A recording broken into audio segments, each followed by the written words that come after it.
All right.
Sweet. There we go. Okay.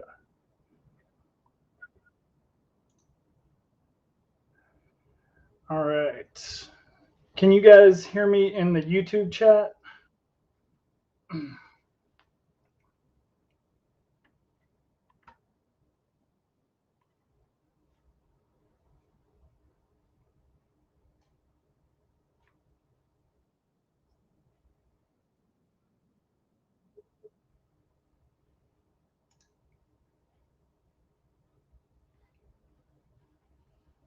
Nice. Okay. Let me uh, let me see if I can get the Facebook chat working here. Mute that.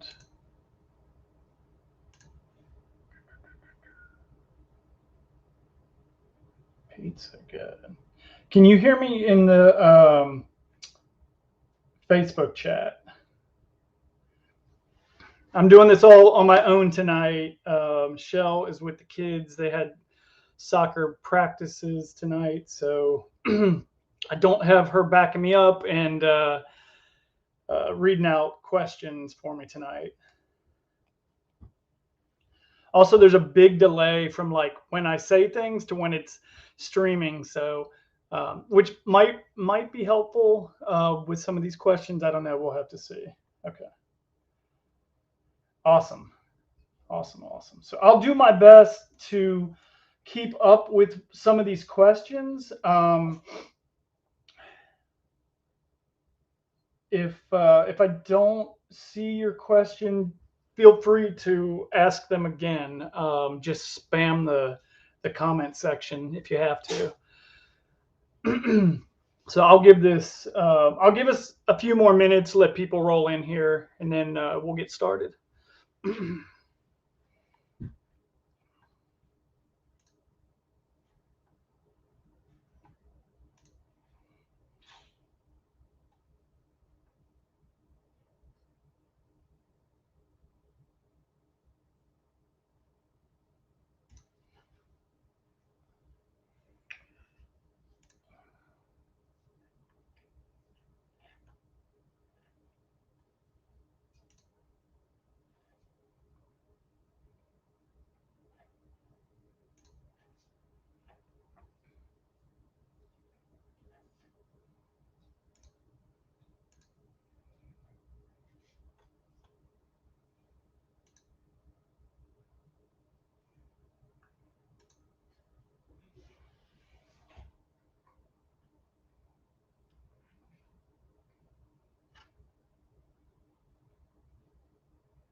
may have to do.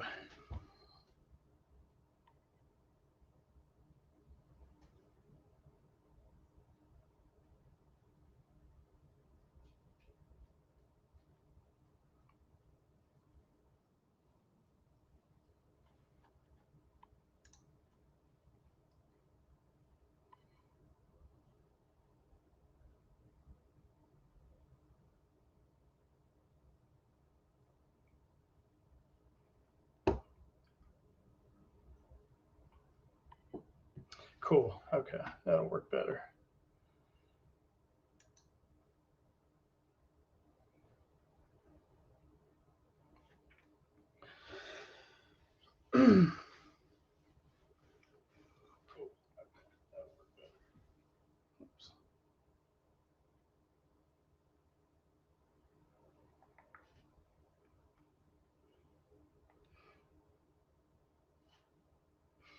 Okay, cool.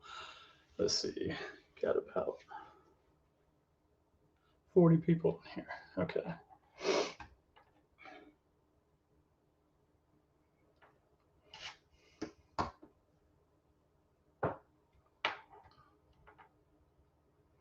All right. Can you guys hear me? I know there's a little bit of a delay, so when I ask this question, I don't see it for about 30 seconds or so. So I'll just get started here in a second. I just want to give a little bit more time for people to get on.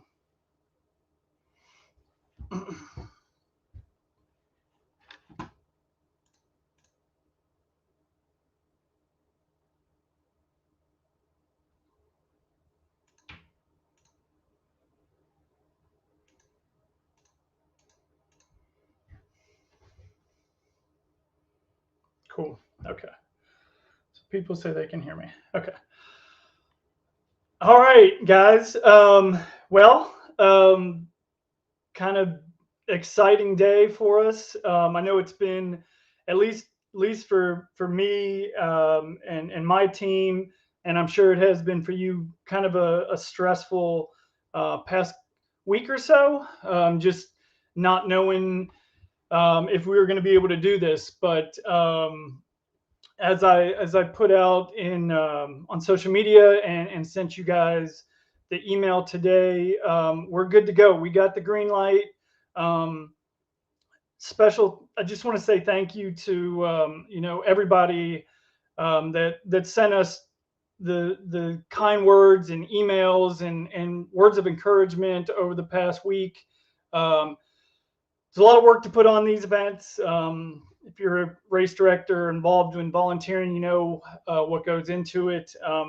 This race in particular, with just the footprint we take up, going through 2 states, 100-mile loop, 14 aid stations, having to deal with getting everybody to places and stuff. It's a incredible race to put on. We have 5 permits we have to get from national, state, or national park, national forest, state parks, and state forests. So it's a lot of work, and we were kind of sweating bullets there for a week, but after my conversation with folks at the park today, sounds like they've been working on their end really hard to make sure this can take place, and looks like we're good. I think, barring some kind of like major occurrence where all the state or all the national parks are closed down, we should be good to go. So as I said in the email, we're going to move forward, and we're excited to see you guys here in about a week, a little over a week. So we do this briefing every year. Really, it's mostly to just get some questions answered and go over some things. Mostly this is for you guys, for the runners and crew and volunteers if they're on here as well. Please feel free to ask any questions you might have. If there's something that you think of later, though, be sure to email us.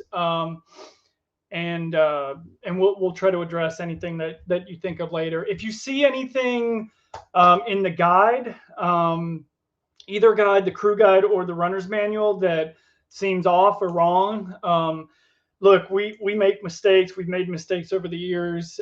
With a small change will happen, like an aid station cutoff will change, and we have to go in there and replace it, and don't realize or don't remember that we have it set up in like 5 different places. So we change it in 2, and then in 3 spots it's not updated. So if you see something like that, or if you just have any questions, let us know either tonight or anytime between now and race day.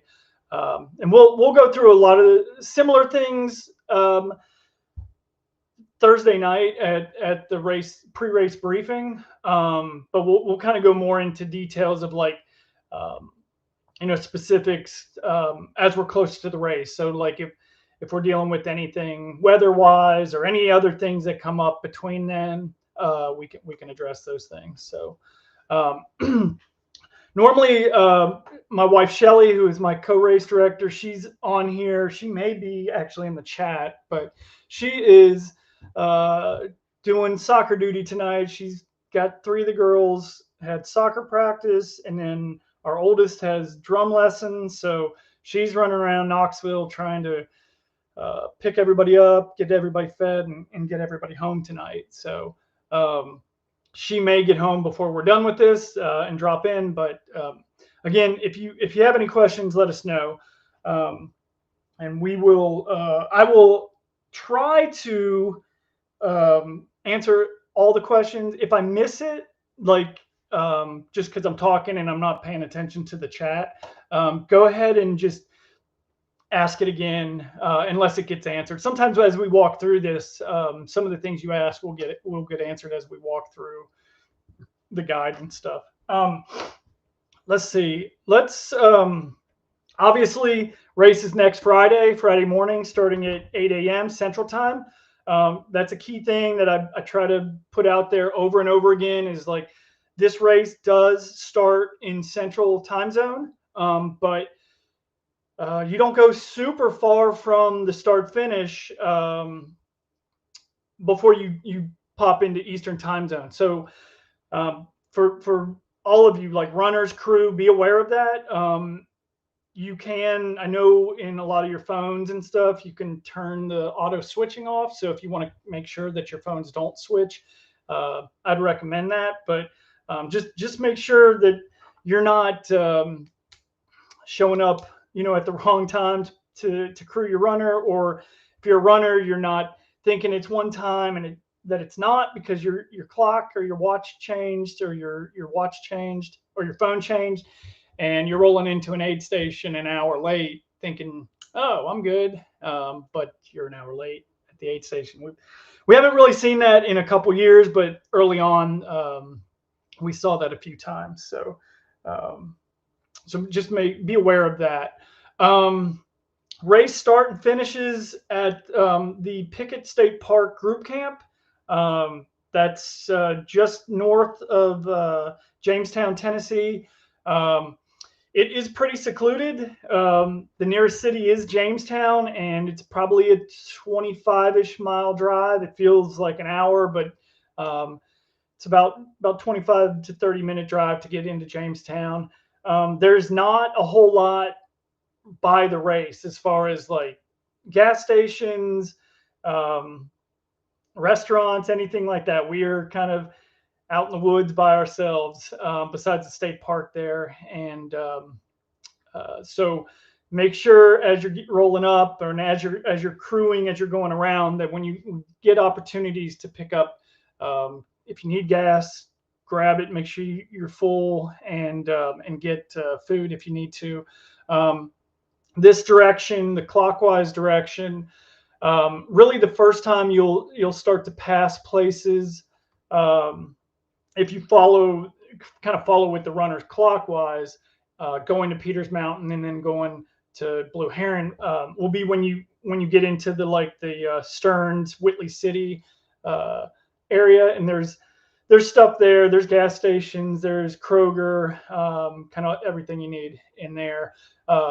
So, and then from there, as they work their way south, you'll go through the town of Oneida, which there's lots of stuff there: food, fast food, restaurants, Walmart, um, all that kind of stuff. So, but then when you leave, once you leave Oneida and you're heading actually to Bandy Creek, you do pass a few things, a few gas stations on the way. But then once you get into the park, really, um, there won't be a lot of access to anything. So just make sure you're planning ahead.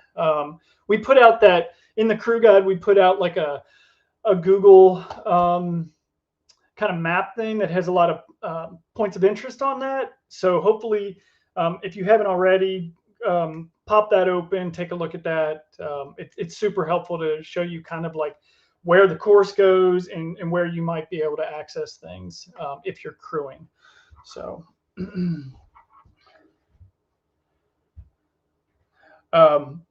yeah, and I see a comment already in YouTube. Justin mentioned there is a big event, some like truck and car event going on in Jamestown this weekend. It must be a first year thing. We've never had any issue with that, but or it's never coincided at least with the race. But I think it's a first year event. A lot of people are going to be in Jamestown same weekend for this car truck event. So it'll be kind of busy in Jamestown the same weekend. So anyway, so yeah, that's kind of a basic kind of overview of the course as far as like crewing goes.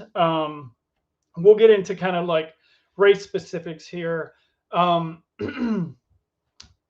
Single 100-mile loop. I'm sure that's a big reason a lot of you guys signed up for this race. There's not a lot of those out there. So you will start and end at the same location there at the group camp in Pickett State Park. Kind of walk through, pull this up. Might be kind of hard to see. Hopefully you can see it, but there's like a long drive into the group camp area, and then there's kind of like a loop that you go around and drive out to get out of it. There's a big field just past where we do where everything's kind of set up like HQ for the race. That's where all the parking is done here. If you can see where my cursor's moving, all the car camping and stuff, and parking is kind of in the middle of the field. And then if you're tent camping, we kind of ask people to like go around the edge. There's lots of space there. Over the years, people have camped kind of all over the place, which is fine. Just there'll be spots people find, and they camp and set up, and that's totally fine. We just ask that you don't block the road, and that's kind of like the theme throughout this is like if you're crewing, just make sure you're not blocking the road when you go to these aid stations and you're parking and stuff. We've run into issues at a couple of the aid stations over the years. The first one at Peters gets a bit crazy because like everybody leaves the race start and they're heading right to Peters to crew their runners, and parking is just interesting there. Like it's not like you'll have spots where you can get off the road and park, but then, for a while you won't, and it'll be very limited, and you'll just have to find a spot. The most important thing is just get off the road. I mean, it would be ideal if we could have everybody park, on the right side on the way out, going out Divide Road. But that doesn't seem to always happen because people will find spots on the opposite side. As long as you're off the road and crew or service vehicles and our staff vehicles can get through, and like emergency folks can get through, that's the most important thing. So, and just like really throughout the race, that's the most important thing if you're crewing is make sure you're parking off the road. While I'm even thinking about that, at Bandy Creek, that's another place where we've been specifically told that crews cannot park in any of the grass. So we just ask that you find parking where you can on pavement, in parking lots and stuff. Campgrounds are still open, so there will be visitors at the campground that weekend. Just be aware of that. Make sure you're driving, following the safety and traffic laws as you're coming into the park and out of the park. Not speeding. Just looking out for runners, because most of the time when you're coming into these aid stations, runners are coming off the trail and having to cross. Sometimes, not all the time, but sometimes they're having to cross traffic. So just as you're coming into the aid stations, be aware of that. So let's see. Let's walk down the. I'm not going to go through all the rules and policies. You guys can read that, unless I see something major in here. It is a cup-free race. Just kind of reminding you, I think I put that in the email today. Hydro Pack sent everybody the collapsible cups to go in their packets, which is awesome. They kind of reached out to us, which was really cool, to sponsor the race. And we picked those up today, and they'll be in everybody's packet. So, we'll have cups at the aid stations, but they're mostly for broth. You can do soda in them, but please, don't grab multiple paper cups and be filling up water and soda and throwing one away and getting another one for water and another one for soda. Really, we're trying to minimize the amount of waste and stuff. So throw those cups in your packs. They collapse. They're great. If you don't have one, you will now. So let's see, anything else major in the race rules?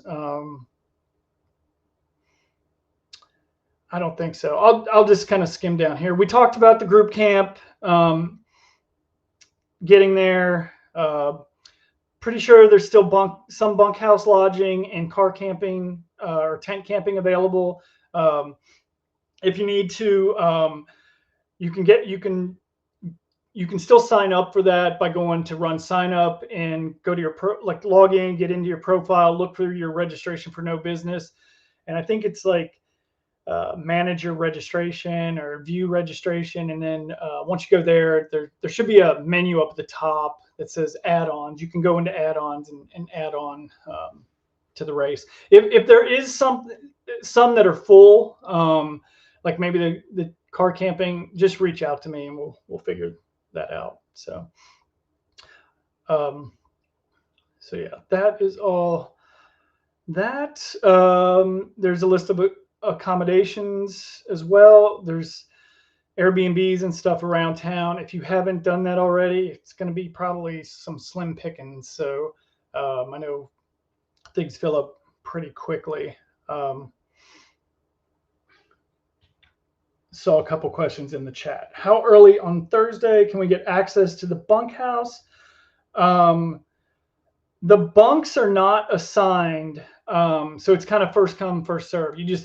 You when you signed up for one, you just signed up for a bunk house for the actual house. But once you get there, you can pick whichever bunk you want.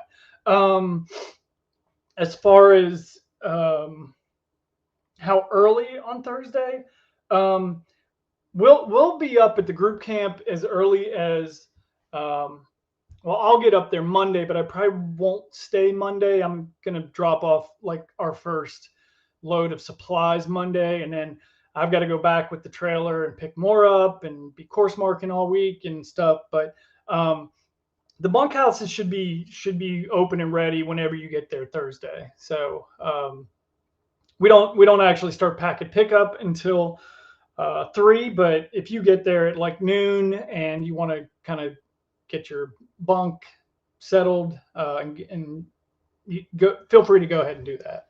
So. Jeremy asked, does a rooftop tent camping reservation? Does a rooftop tent need tent camping reservation? No. If you're just basically the footprint of your vehicle for the most part, you're good. Just just pull in like you would be parking, and you're good to go. You can just pop your tent open. I know it'll probably take a little bit of space for your ladder or whatever, but yeah, you should be fine. Megan asks, do y'all still provide breakfast in the morning of the race? Yes, we will have breakfast race morning. That's provided by the race. You'll have the pre-race meal Thursday evening. I don't remember. I have to look at the schedule of events down here when that starts. Looks like at 5 p.m. So about 2 hours after we kind of open things up. But yeah, we'll have breakfast on race morning for everybody. Normally that's like, I don't even know what Shell's got this year. Normally it's like biscuits and stuff. Yeah, it'll probably be that kind of stuff. Let's see. Trying to see if anybody else has asked any questions. Does not look like it on. I haven't seen any questions on Facebook yet, but if you have questions, go. Is there a free beer at the finish line? Yeah, we're working on that. Actually, we have a kind of like a local beer sponsor we're working with, so there should be beer there. Let me scroll back up here to. I kind of talked about food and supplies around the course and stuff. Like I said, Jamestown's probably going to be a mess with the event that's going on there. But either Jamestown or Oneida, depending on where you're coming from, is probably the best place to pick up supplies. Course description. Let's get this out of the way real quick, because I know it's like a question that we get like every year 1,000 times, asking about the actual course elevation. I've seen it anywhere from like as low as 11,000 to upwards of like 19, just depending on what device you're using, your phones, your watches. Like I've seen it all over the place. Where it kind of comes in, and I feel it probably somewhere around the 14 to 15,000 mark, give or take some. That's about where it's at. Like I said, all the different devices give you something different, but that's kind of where we've kind of settled on it over the years, based on what we've seen the majority of people get. So. Free RD massages. We'll have to see. Definitely won't touch your feet, John. I've seen how some of the feet end up after this race, and go through some of Nick and Misty's pictures over the years. They've got some gnarly pictures of people's feet, so definitely won't be touching any of those nasty feet. Okay. See, any other questions? Is there Wi-Fi in the cabins? I don't know that the Wi-Fi will reach. If you're probably asking about the bunkhouses, I know the cabins at the park do have Wi-Fi. The bunkhouses, it just depends how close you are to our main building. I don't think it's great, but because I do remember seeing people kind of like coming out of the bunkhouses, kind of getting close to the building to get Wi-Fi. The main building we're in, and there around the start finish, will have Wi-Fi service. So okay, and Alex just said it doesn't reach from the bunkhouse. Yeah, there are showers on the facility. There's like a men's bunkhouse, or there's a men's restroom and a women's restroom. They're in separate buildings, and they're just restroom buildings, and they both have showers. So,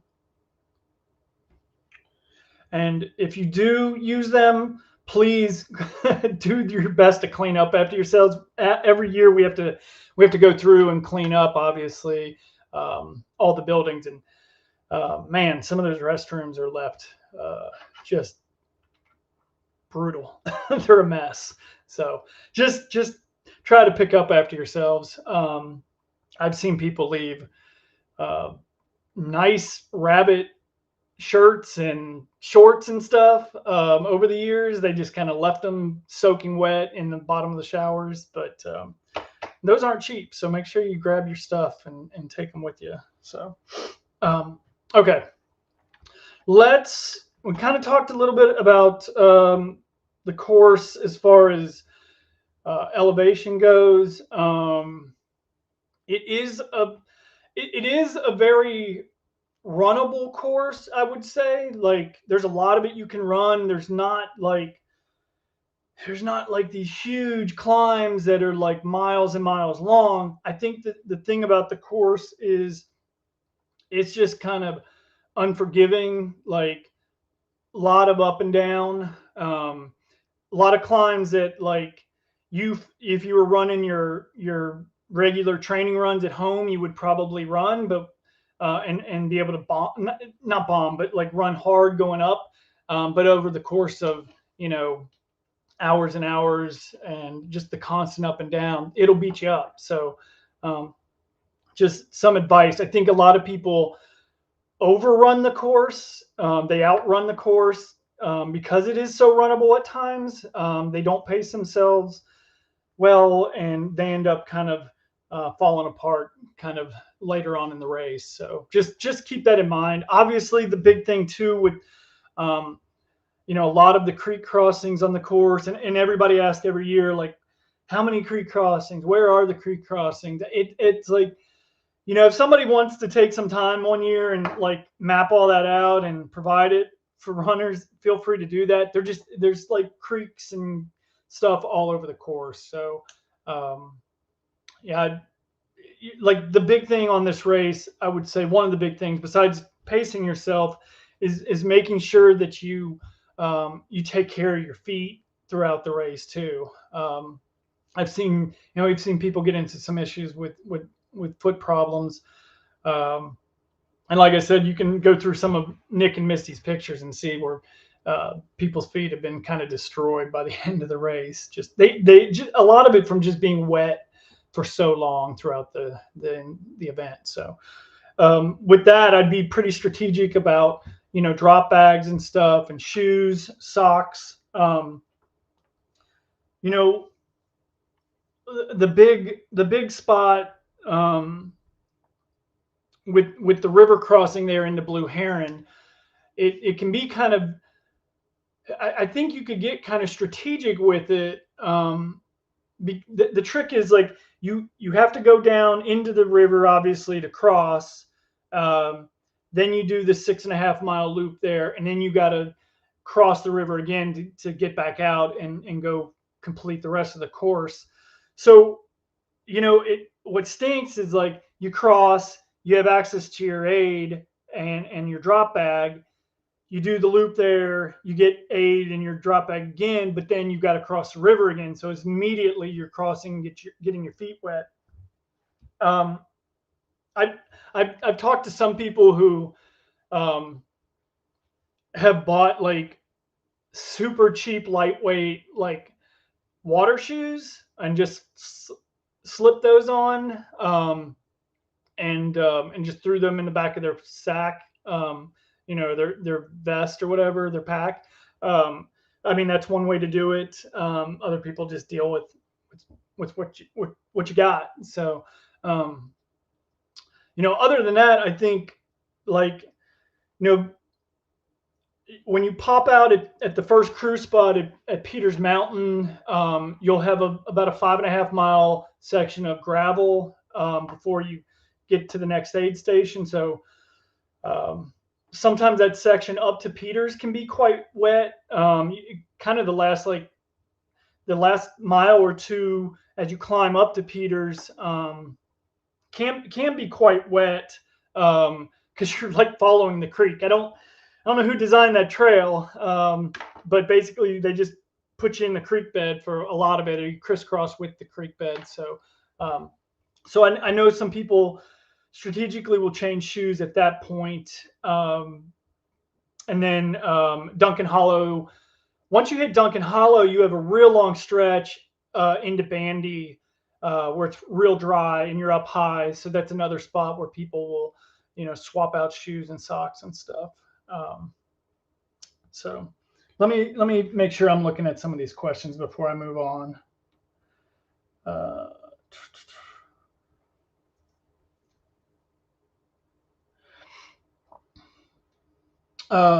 Looks like Mike asked, is parking for those staying off-site still in the car camping field?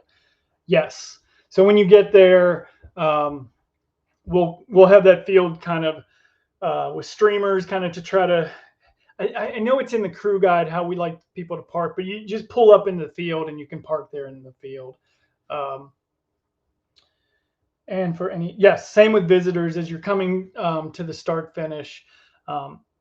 People do kind of try to just park wherever. We would prefer you try to park in that field. I think last year it was pretty open. There was people parking there, but like there was still plenty of parking. So it's not like we ran out of space there in the field to park. So,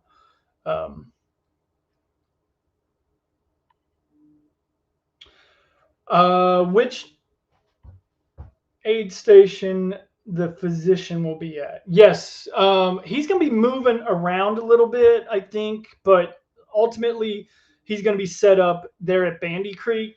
Over the years, like we've kind of like to have the physician about at the like 70, 75 mile marker, 3/4 of the way in. So that's where he'll be set up this year. So, how high is the river currently at Blue Heron? It's probably actually, I don't know. I think Tim Hill, I don't know if any of you guys know Tim Hill. I'm sure some of you do. He's a local Knoxville runner. He's run No Business a couple times. He was out there recently. He sent me a photo. It's probably like it's been over the past couple of years, just shin high on most people. Maybe some of the deeper holes might get to your knee or so, but that's probably the deepest spot you'll see out there. It's real easy to cross. We'll have a rope. I actually was talking to the Park Service today. They'll have somebody get out there and we'll have a safety line set up, like a support line for you guys to cross that river. So let's see here. Yeah, so somebody asked about the shuttle, about a shuttle to Duncan. There's no shuttle this year at Duncan. Whenever we go in this direction, that aid station's open for so long, we just have not been able to secure like anybody to shuttle for that length of time. And it's kind of difficult to know exactly like when your runners are going to kind of be getting in there. So we don't have a shuttle there. If you pacers can make their way down Duncan Hollow Road from Bandy, they can park at Bandy and take the gravel road. It basically goes 4 miles straight out all the way to the aid station. That's where they'll dead end there. So if you want to have a pacer meet you there, that's totally fine. They can do that, and then they can just run back in on the course with you.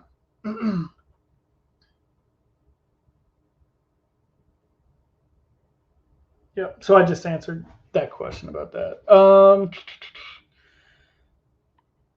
How many Huma flavors will be available or different between aid stations? I think we have like maybe 3 or 4 different flavors that we've had. I know we've had like strawberry and I think maybe like a mango or something, and maybe like an apple cinnamon and something else, if I remember right. Yeah, I can look at that and get back to you on that if you're super worried about that.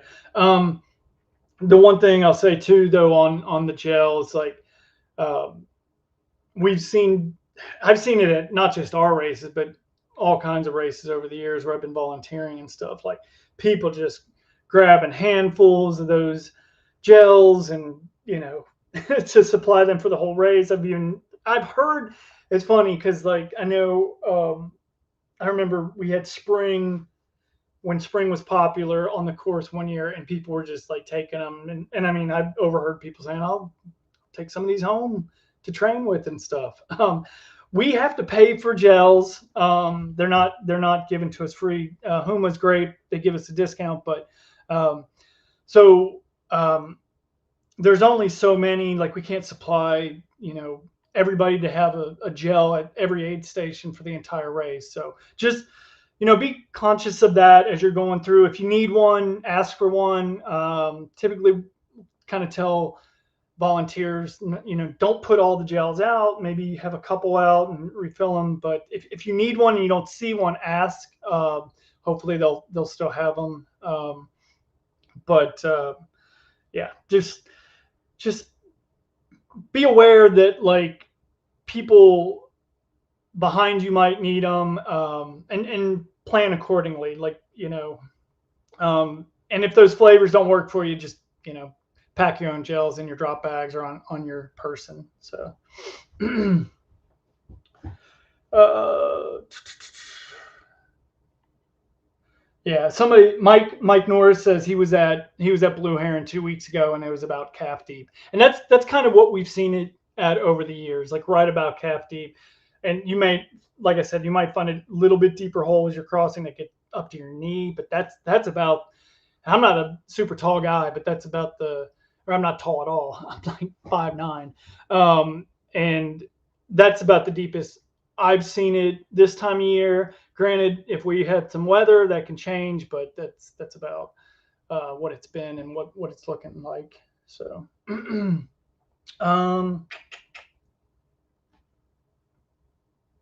make sure I'm not missing any other questions in here. Okay. Justin said he survived on one gel last year. Wow. I'm sure you had to have eaten other things, but course description, kind of talked about all that stuff.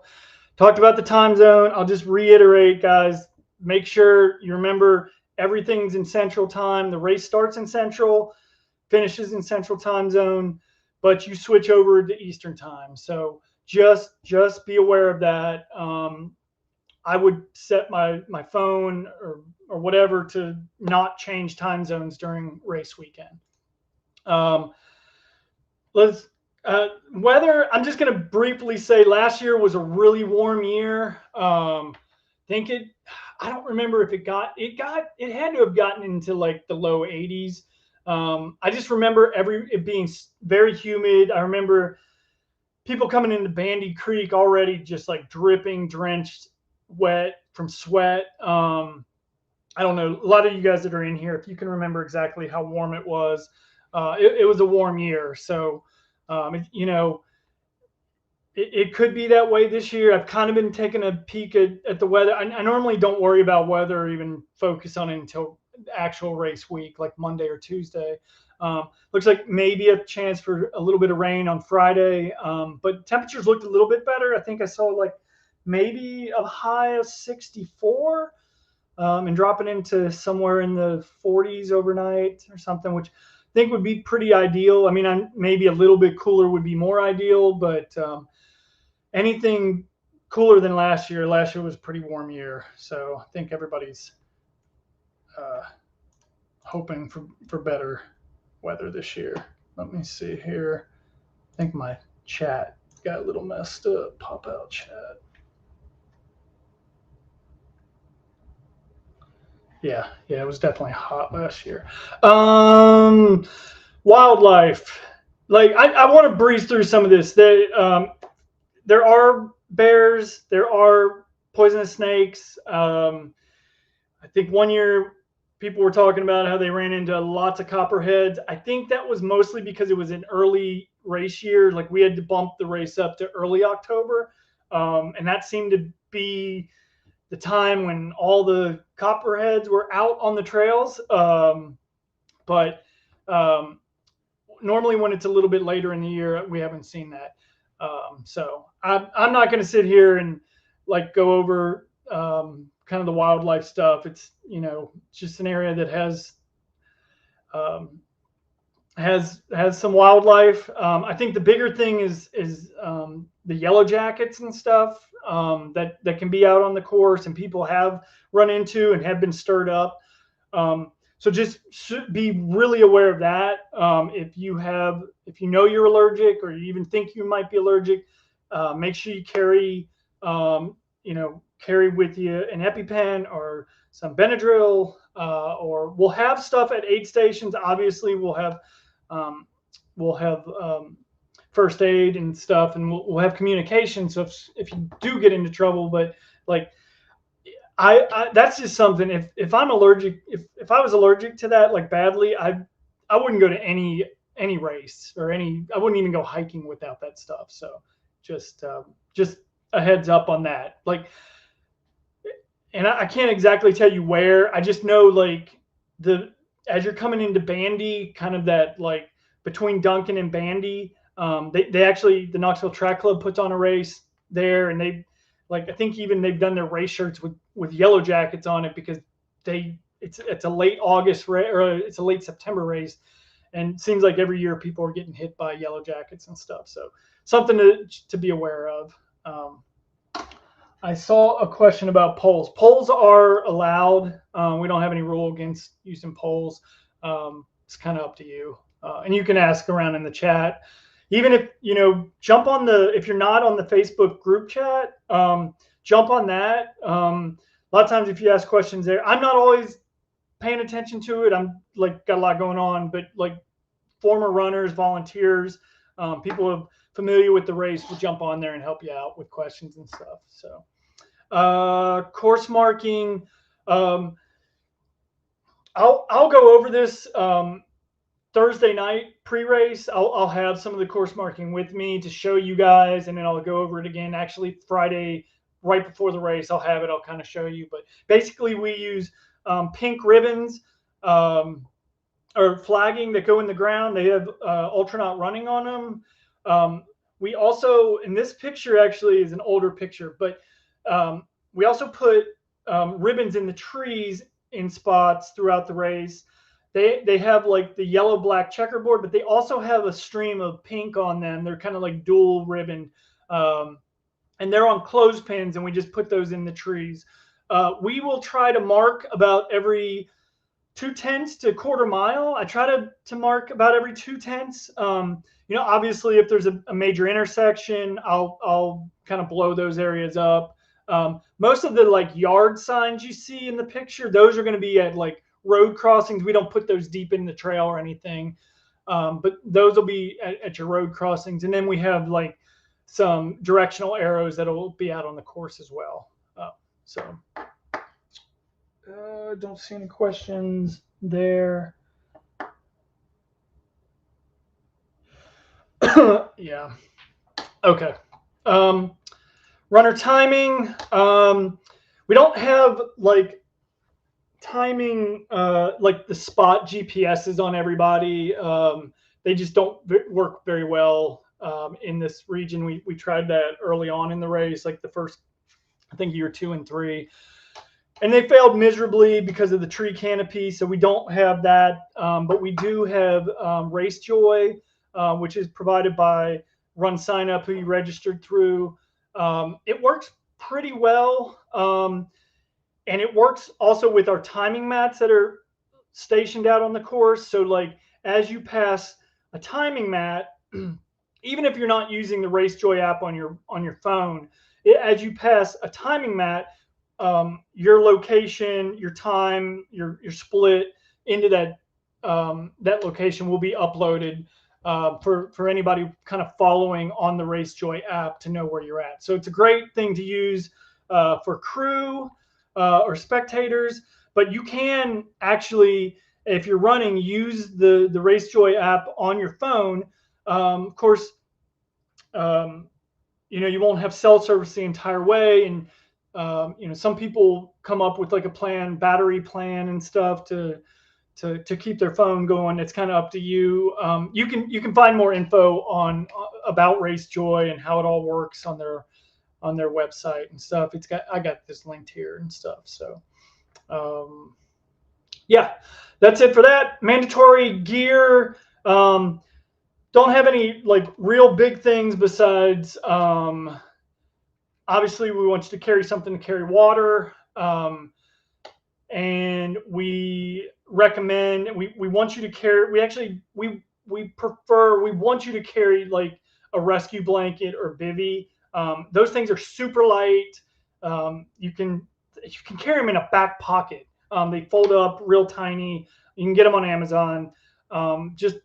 Just have one just in case. Might not ever need it, but man, you might not need it, but like maybe a pacer turns an ankle out there and you have one, or maybe another runner like just forgot to bring it or didn't bring it, and you come across them and they need it. Like they're super easy. A lot of packs now, when you buy a pack, they come with them.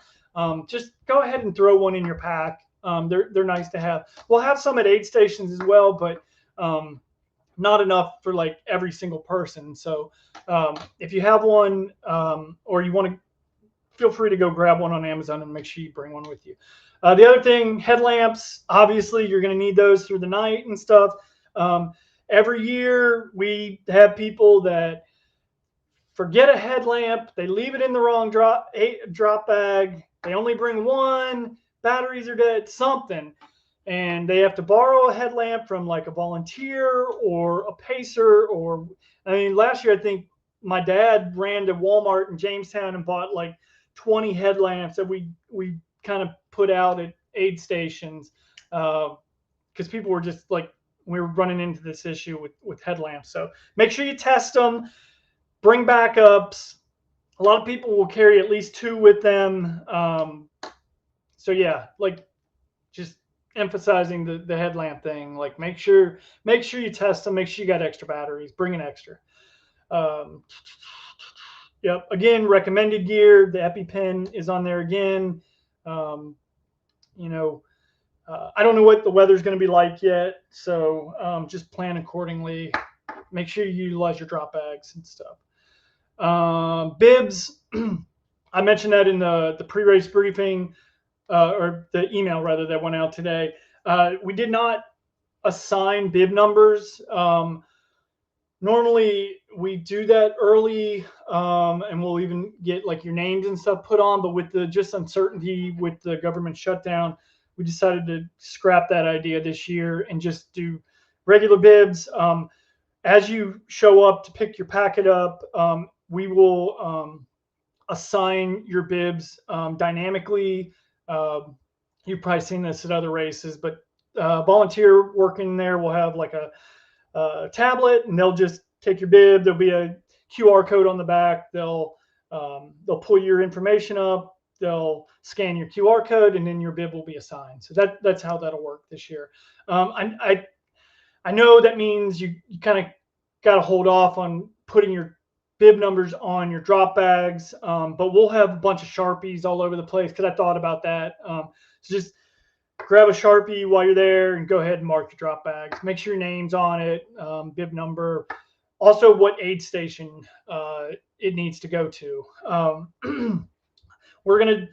One thing we've run into in the past with drop bags is a lot of times people would show up Thursday and leave their drop bags, and we've tried to perfect this, but have not done a really great job of it. Space is kind of limited. Indoor space, especially, is limited there at the group camp. And people put all kinds of things in their drop bags, including food and stuff. So where we were having people, like we did this last year, we didn't want to have there's so many drop bags. They take up so much space. We didn't want to put them in the hall where we do the pre-race briefing and check-in and stuff. It just takes up all the space. So we had people leave them outside in designated spots.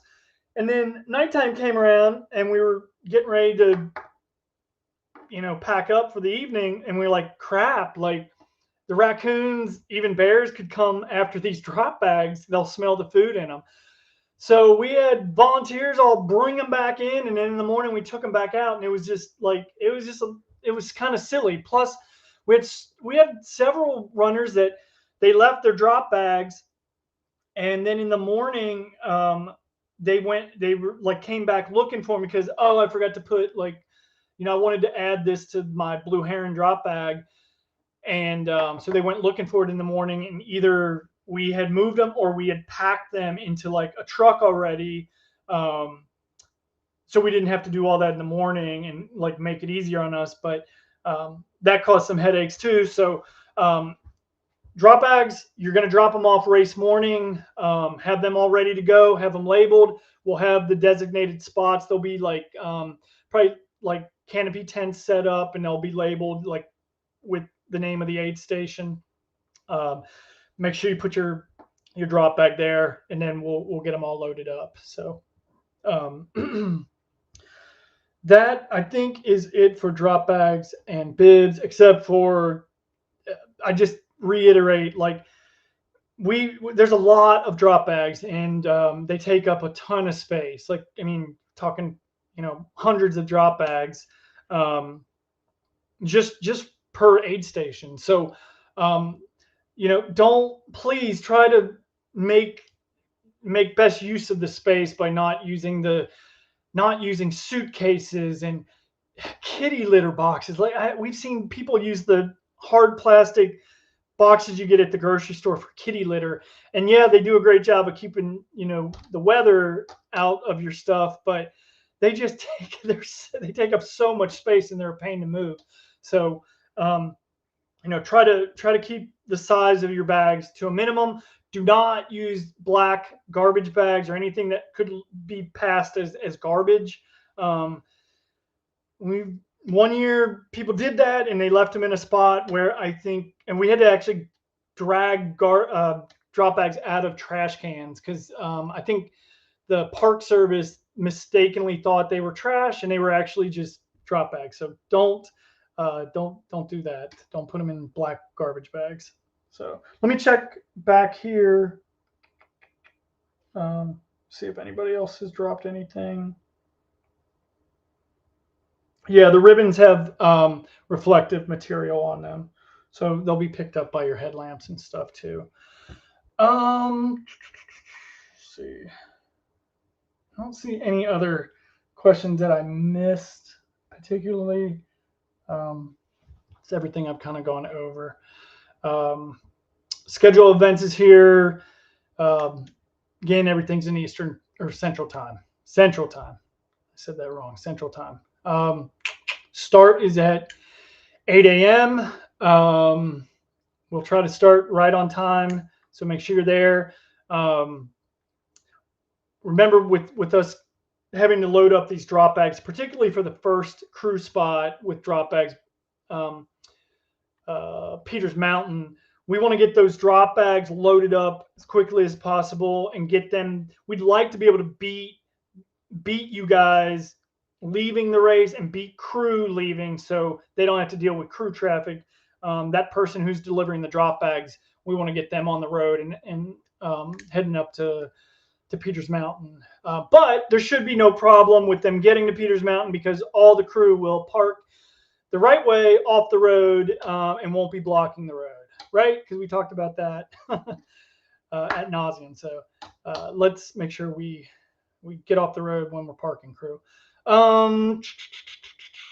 Race start, we talked about that. Race finish, there will be a food truck there. I think Shell kind of coordinated that. The same food truck that was there last year, which God, I can't remember what their name was, but I think they had tacos and stuff, but they were fantastic. People loved them. We've been pretty fortunate to have pretty good food trucks over the years. They're back, the folks that were there last year. They also will be getting there earlier on Saturday. Last year they got there a little bit later just to kind of serve like lunch and into the evening into dinner. But after seeing they did quite well last year at the race, so they're going to get there earlier on Saturday and have more like breakfasty type food for the earlier time period. So, like I said, we're working on beer there at the race, and I think that's kind of it for the finish. We'll do like a post race celebration.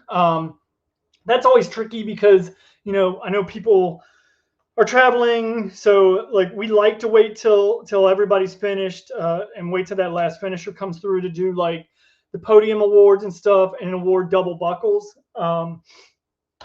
But we realize some people have to leave, so if you do have to leave, let us know. But if you can stick around, it's awesome. And like really, that's been one of the most awesome parts about the race over the years. Like just how many people stick around through the finish and watch those last couple of hours. There's people that have been out there for 33, 34 hours. We're not breaking down the course and taking everything, packing everything up early. We're staying there to the very end, and it's been awesome to see volunteers from earlier aid stations come back to the finish, and so many runners stick around. It's one of the best things about the race, in my opinion. Just it's got this amazing community vibe, and we hope you can stick around and kind of experience that because it's inspiring. So, let's see here. Talked about that. Let's talk real quick about the thing that came out today about the Pickett aid station. That's the last aid station. We had to shift the location of that because the facility we typically use there in the state park, the rec lodge, is being rehabbed, and we were all hoping, even the park was hoping, it'd be done in time for the race, but that work has not been completed. So what we're doing is moving a little bit further down the way. There's two pavilions. My kids are home. There's two pavilions. If you pass the rec lodge, past the swinging bridge that you guys will cross, and keep going down into the picnic area, there's two pavilions down there. Both of them we have reserved for race weekend, but the actual aid station will be set up in the furthest one, kind of as you loop up and go kind of around if you're driving in there. Runners will cross the swinging bridge and kind of run on the other side of the kind of like river there, and then they'll pop out kind of on the other side. They'll come slightly off the trail. We'll have that all marked, pointing you to the aid station. You come get aid, then you walk back and get back on the course. So it's slightly different than what we had planned. Adds a little bit of distance from the Sawmill aid station to the Pickett aid station. But like I said in the email, we added 10 more minutes to that drop time or cutoff time. So you should be good to go there. We're always a little lenient there at the end anyway. And, as long as you make it to that, to that last aid station about on time, we're going to be there at the finish waiting on you. So just make sure you get there. And then we'll be there at the finish cheering you on. So,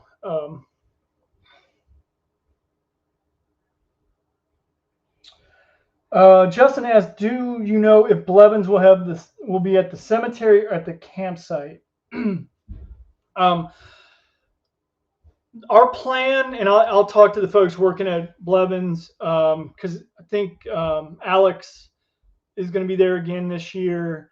Our plan was to put you down at the cemetery. Not that it's that much further, but because of not having the Great Meadows aid station this year, we were just going to push it all the way down to the end of that road and have you right by the cemetery. So that's the plan. If you get to the campsite that comes before that and there's an aid station there, just be surprised. But the plan is to put it down at the cemetery at the end of the road. And like I said, I mean, Justin, I know you know this, but like those two locations there are just like a quarter mile from each other, if that. So not that big a deal. Let's see here. Not seeing any questions in Facebook Live. Anything else as far as I mentioned in the email about soft cutoffs? What those are basically are at our kind of hard to, like, our real remote aid stations out there, like Ledbetter, Laurel. I think Duncan Hollow's even set up this way. No, maybe Duncan Hollow's not. I think Spring Branch. They're marked on the crew guide here, or in the aid station list. Where is that at? Yeah, Spring Branch, Piney, Ledbetter, Laurel, and Grand Gap.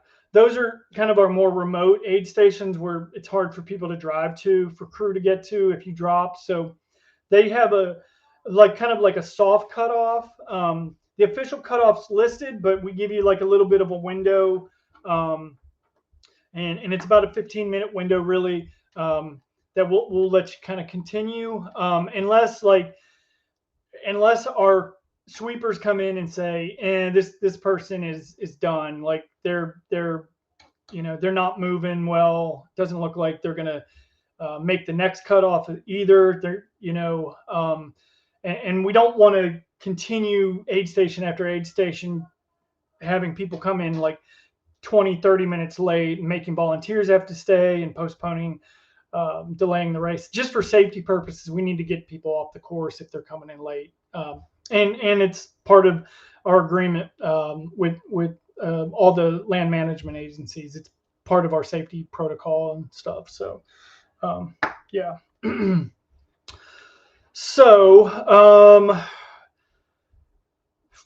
I think that's most of what I want to say going through the runner's manual. Looking back at some of the things I sent out in the email today. Obviously, like, there's some FAQs in that email. Go back and read through that. If you did not get the email, I did get a message or two about people not getting email. I'll work on that individually. Robin, I know, Robin, you sent me a message about that. I'll get with you, try to make sure your email is correct and you get that. If not, I'll just try to send you it directly. Let's see here. Again, the parks are open as far as like campgrounds and stuff. So there will be visitors. We're visitors at the park, but there's going to be other visitors at the park. So just a reminder, be courteous to those people. They have every right to be there, as you do. I know we have a permit, but those folks that are there enjoying the park just like you have just as much right to be there. So make sure that you're courteous of them. Let them know when you're coming that if you need to pass them. I guess that's really what I wanted to say about that. Just be courteous to other visitors at the park. Make sure you're following Leave No Trace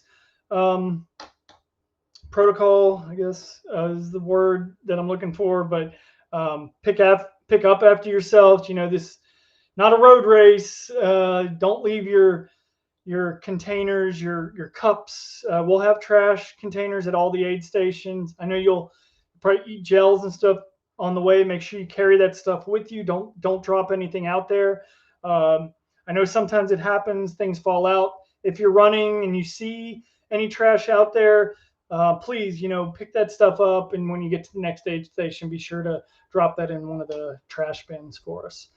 The other big thing I really want to say, it's really important, is like this race, it's just not possible without, we have over 100 volunteers that come out every year to do this race, from helping with course marking that's coming up starting this weekend, to, working aid stations, helping out at the start finish, driving supplies everywhere. Be sure when you roll into those aid stations, when you show up at the race, to make sure you're thanking your volunteers. They don't have to do this. They're dedicating, or they're being not selfish. They're being selfless to come out and help out at this race. It's their weekend that they're out there, not wasting their time, but using their time up where they could be at home doing other things.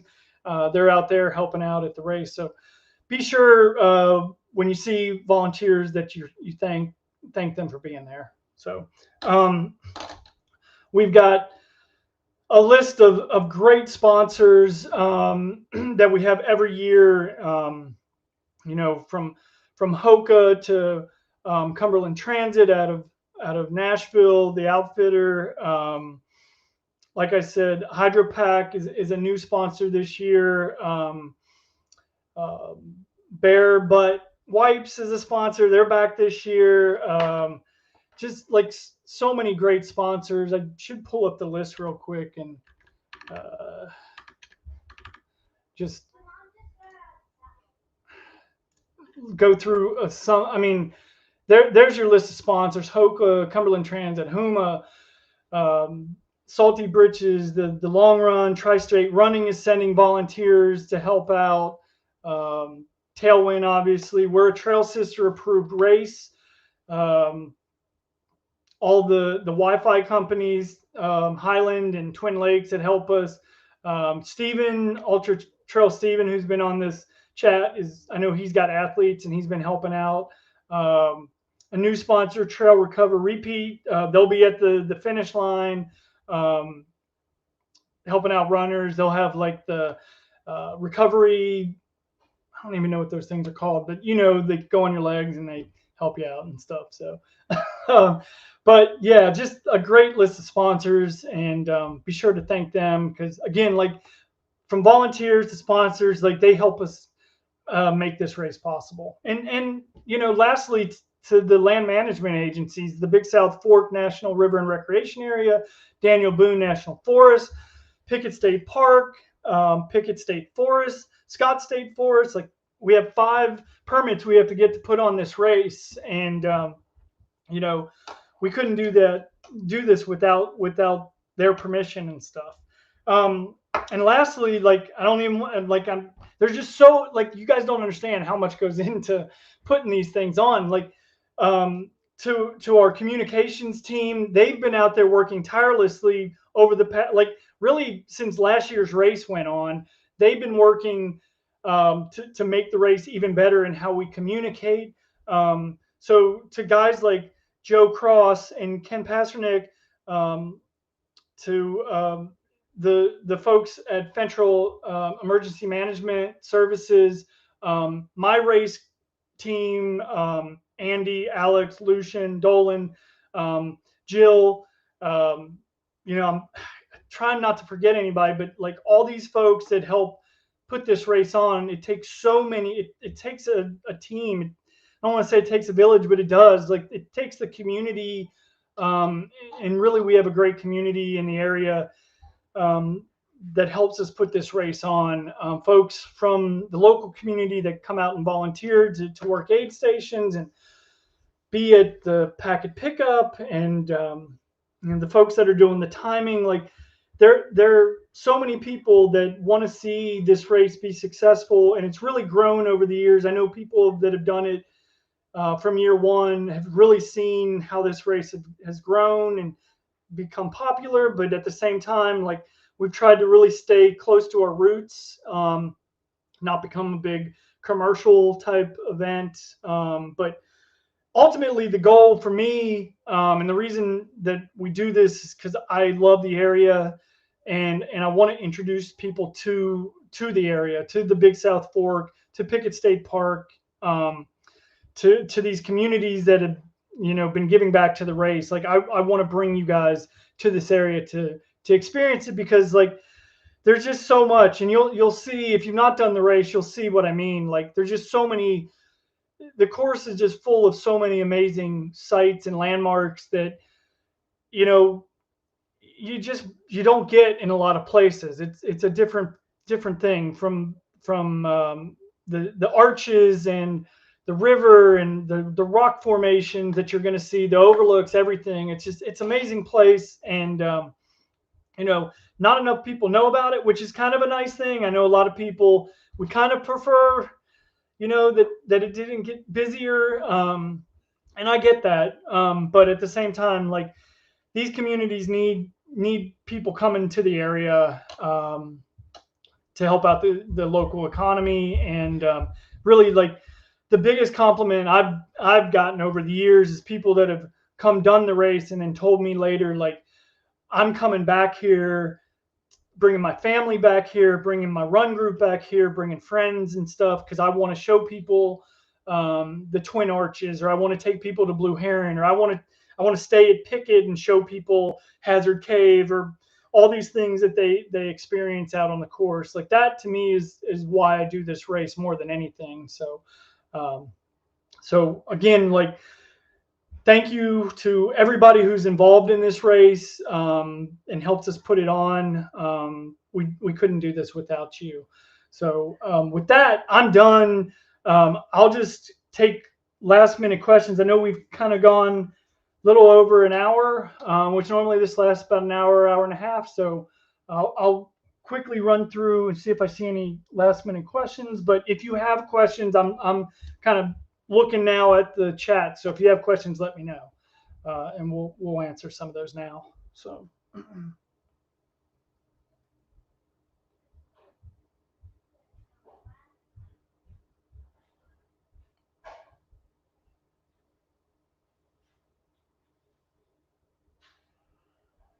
I'm not seeing anything.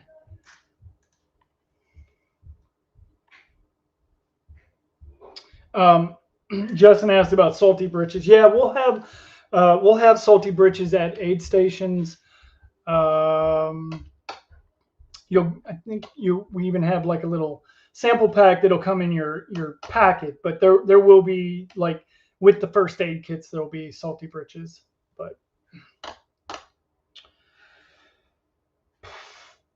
guys, any other questions?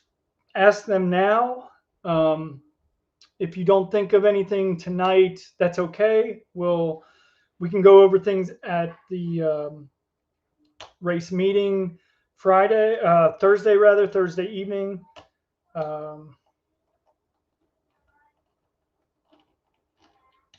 Special hot foods, yeah, like there's all kinds of things. Really, like Shelly's here. Hey, Shell.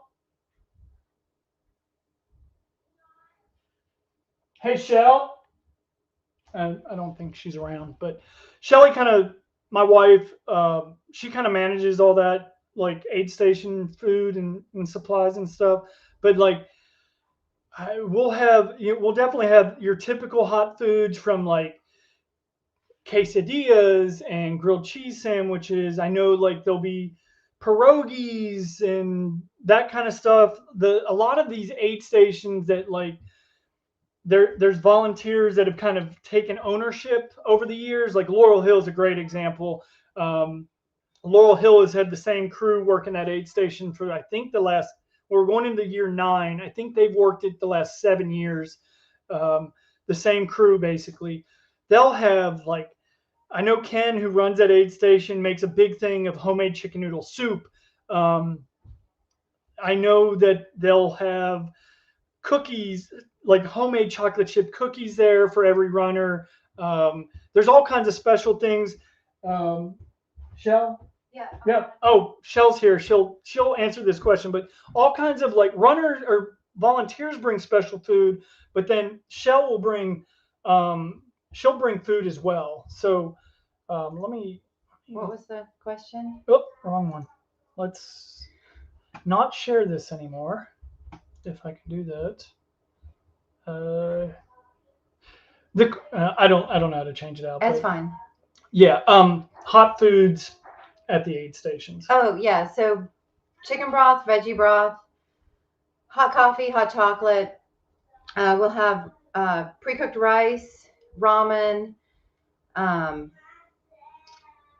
We'll send out leftover from Thursday night dinner. So maybe some spaghetti to throw in broth if you want that heated up to go down easy.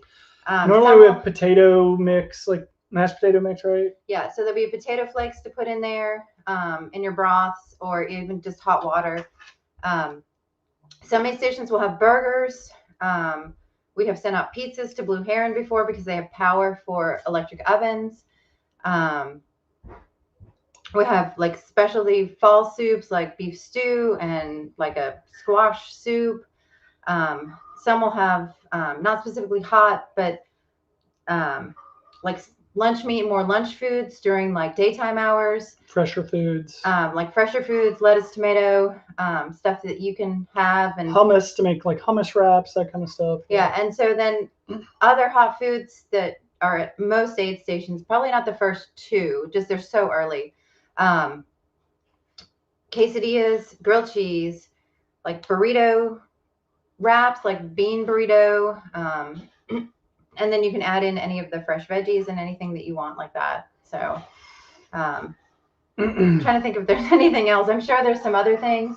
I know one of the aid stations usually has a great big pot of homemade chicken noodle soup. Yeah, I kind of talked about Laurel and stuff like that. Yeah. So it just depends on the aid station, but there's plenty of warm food to get you through the night. I look at some of these other questions. Where are they? Oh, okay. I'm kind of down here. So from Blue Heron to the next drop bag. No, Duncan Hollow is the next drop bag after Blue Heron. So it's mile 41 is when you leave Blue Heron, and then 64 is the next drop bag. That's Duncan Hollow. And then the next one from there is at Bandy Creek. And then the final one is at Sawmill.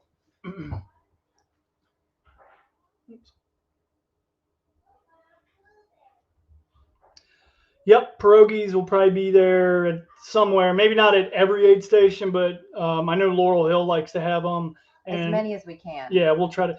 Pierogies are so difficult to find. Like we end up running around to like every Walmart in town. Every Walmart, every Kroger, just trying to find pierogies to stock up on.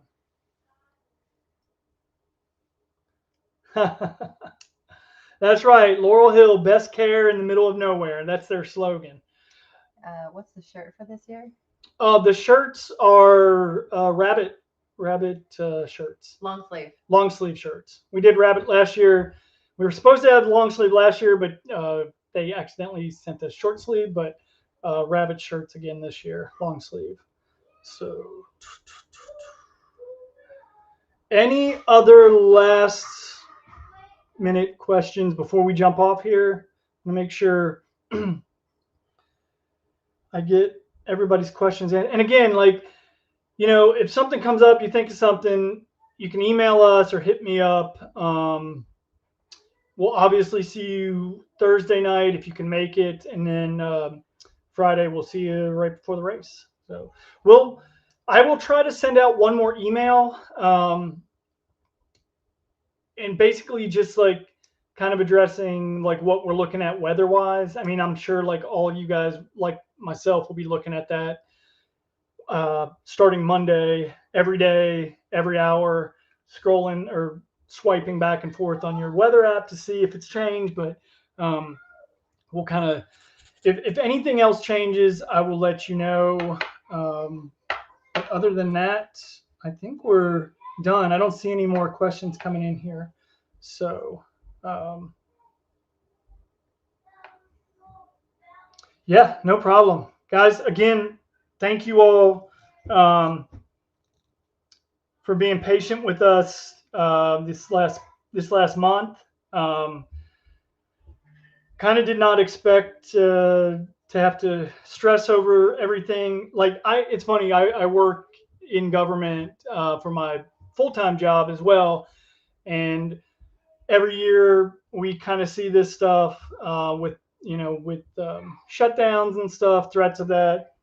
Even my boss had put an email out to new hires or recent hires because they were all worried about it. And just like we go through this year after year, normally they're pretty short and stuff. Obviously, this one's a little bit different. So we kind of got into that panic mode. But again, I'll just say, like, the agencies, the Park Service and stuff, I know, like, they were doing everything they could on their end to make sure we could put this race on. So huge thank you to the folks at the Park Service, the different agencies for